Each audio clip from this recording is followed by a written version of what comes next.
I have found some glorious ways to connect with my inner being. Tell us. Many of them are legal.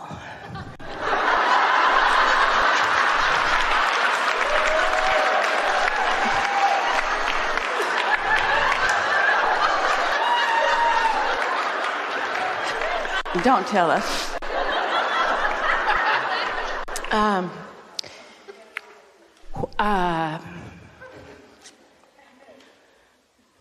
Okay, the one that's not legal is legal in some states, but not my own. Anyway,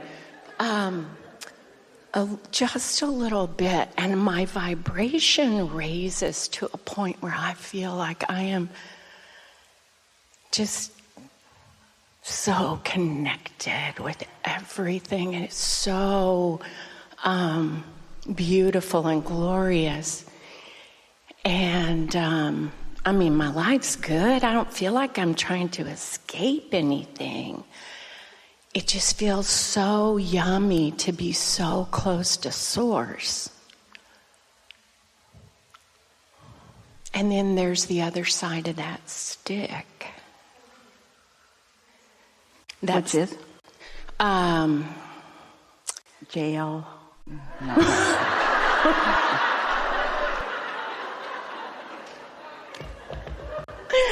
Okay, we can go with that one. There are all kinds of ways to reduce resistance.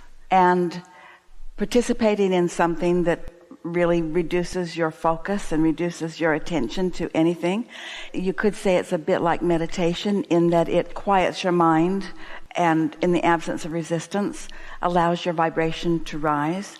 The difference between that and meditation, which is always available to you and costs less and is not illegal, but the biggest advantage of it is that when you release resistance because you've decided that you want to through focus and then find alignment, what we've been talking about all day here today is about focusing. And we're talking about focusing emotion, which is about focusing thought. And what you're talking about is defocusing. And while it might seem like it's accomplishing the same thing initially, it really isn't. So can I ask then about that? So,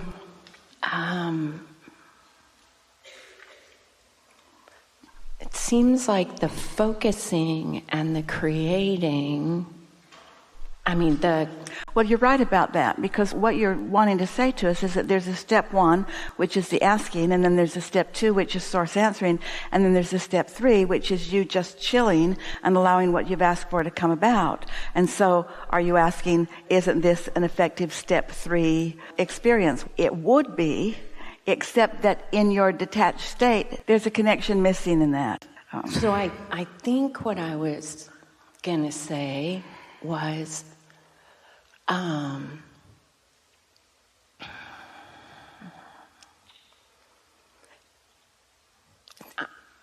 maybe they're excuses. Maybe I'm coming up with, well, I'll just tell you and you... It's all right. It's all right to find what feels like a path of least resistance. We are not discouraging anything that gives you the sensation of well-being in the way that you described it, but we are not acknowledging that it is the same path to enlightenment and alignment and deliberate creation and focusing that we've been talking about here.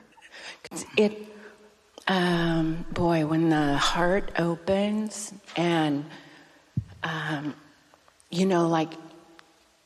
you talk about the feeling. You're sort of demonstrating what it is a bit about. So you have these things that you are wondering about or wanting and launching these rockets of desires, and maybe you're finding alignment with them, maybe not so much. And then you find a way that helps you to really detach from anything that isn't working, and in the absence of anything that you're worried about, you find all of that. But it's hard to connect the dots under those conditions. The most important part of this deliberate creation that we were talking about is to identify that something is wanted, find the feeling place of it, then be in a cognizant, aware place where you can recognize the things unfolding so that you can be in on the creation as it happens. So the synchronicities, is that what you're talking about? I mean, things that are unfolding and happening, and I can recognize the,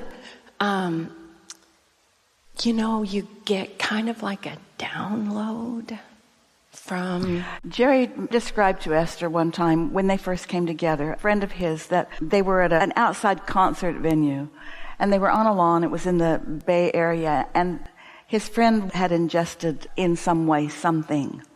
And he was not in his normal state of conversation, but he was ecstatic about the way that he was feeling. He was obviously enjoying himself, but he was utterly incoherent in his ability to communicate. And when he returned to his somewhat normalcy, he was an unusual person, so normalcy was always questionable anyway, but when he returned to his somewhat normalcy, he said that he felt like he had explained all of the secrets of the universe. He had such clarity. And Jerry said, "I'm glad you did. It wasn't evident to the rest of us," because he wasn't able to connect the dots in any meaningful way. I think I get that. Yeah, and so do you have a question for us? You don't need our permission to do anything, and if something feels good to you, we're not saying don't do it. We're just asking you why you're bringing it to us. What do you think that has to do with anything that we're talking about here? Boy, I feel like I'm doing therapy for a lot of therapy. Maybe just my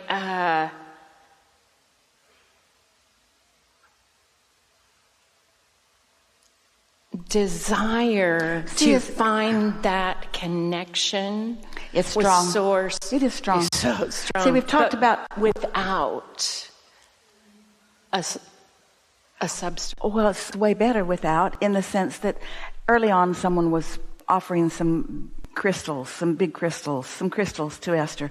And Esther said, "Abraham, the crystals are beautiful. Are they energy enhancing?" And we said, they can be. When you focus on something, anything, it can cause you to quiet your mind. It could be a marble or a crystal or a stick. When you focus, you focus. And Esther said, "But if these really hold some sort of value, then should I get one?" And we said to Esther, yes, if that is your belief, and get the biggest one. Because the bigger the better, yeah? Because the belief. Then we said, but now you have this thing that you need.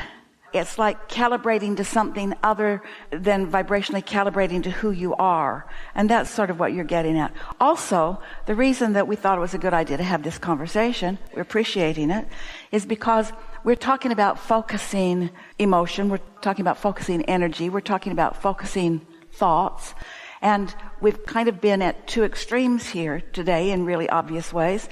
Someone who was really focused in a strong and diligent way and yet not really hooking up. And someone who's really diffused in a way and yet not really hooking up. Oh, I'm hooking up.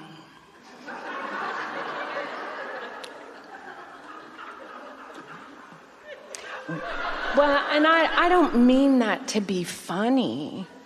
I do feel like I'm hooking up, being tuned in, tapped in, turned on. Sometimes people say to us, "Abraham, I'm looking for a quantum leap. I'm tired." I love the physics. "I'm tired of being in a place of not having what I want, or in a place of having so much of what I don't want.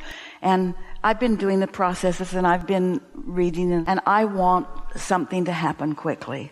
And we say, quantum leaps are very rare, and what it really is in what we are talking about universally is it would be a sudden or abrupt or quick changing of vibrational frequencies so that your point of attraction changes suddenly. And the thing about that, while it is possible and can be induced in a lot of different ways, they used to do shock treatment to try to accomplish something similar to that. It's not sustainable. In other words, when you emotionally find a feeling and you recognize it and you reach for it and you do it on purpose and you show yourself that you can, And the result of it is a connection with Source that gives you clarity, which then results in manifestations that you can connect the dots on.